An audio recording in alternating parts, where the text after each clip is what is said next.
Hey, this is Sarah Mitton. She's had an incredible year. How did you like the atmosphere out there today in the town square? Yeah, it's pretty cool. I've heard really good things, throwing in the street and throwing with the guys. And I mean, it was pretty cool to watch Joe throw really far and all the guys throw far. Brings another level of excitement to the competition and just something different. But yeah, it's really cool. How is throwing at a venue like this different from Eugene at the Worlds? Oh, it's so different. I mean, Eugene was special in its own sense, the history at Oregon and, everything there. But here it's just raw track and field. I feel like you bring it to people and it's a different crowd because it's people who don't necessarily go out to the stadium, but we're bringing track and field to them. So it's cool for them to be that close. Yeah. Is it distracting at all to have people like me, 5 feet from your face when you're getting ready to throw? No, I think as you get into the sport, you get a little more used to the cameras and the zazz and everything around. So it's definitely different, and you get when you first go out there, it can be overwhelming. But once you get going, it's just you're focused on the throw. And you get locked in. Yeah. You've made a huge improvement this year. Woo.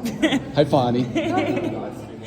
You made a huge improvement this year. How did it happen? What do you attribute it to? Huge strength gain, technique change, or what happened? I think technical consistency. Okay. I had some pretty far throws last year, but I had a lot of big fouls. And it was really frustrating because it's you can see the ball going far, but on paper, I threw 1889, which is was 3 centimeters further, so kind of frustrating. This year I really dialed in. I focused on saving all my throws at practice, and then being able to control my throw a lot more. So being able to add the speed, but being able to save it, and I think that translated to the bigger throws in practice or in competition. Sorry. So you could feel this a year ago that this was coming.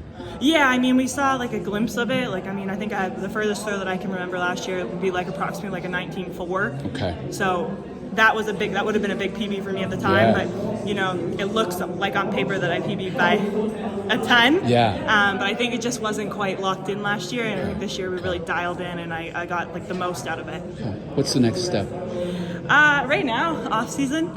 You done? Was this your last? I'm done. I'm so excited. Awesome. It's been a long year, huh? Yeah. We had Commonwealth, NACAX, Worlds, and then this.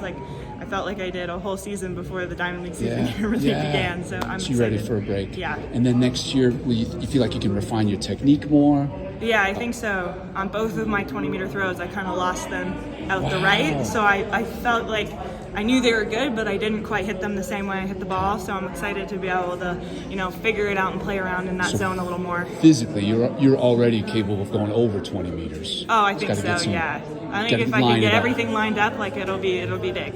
Awesome. Yeah. The women's shot is just cooking, huh? Yeah, it's crazy. I mean, Chase has been over 20 almost every meet. Yeah. Jess is throwing 20. I think, we're kind of where the guys were a few years ago, and we're slowly, we're catching up. So I think it's going to be a big couple years. Insane. Hey, congratulations on a great year.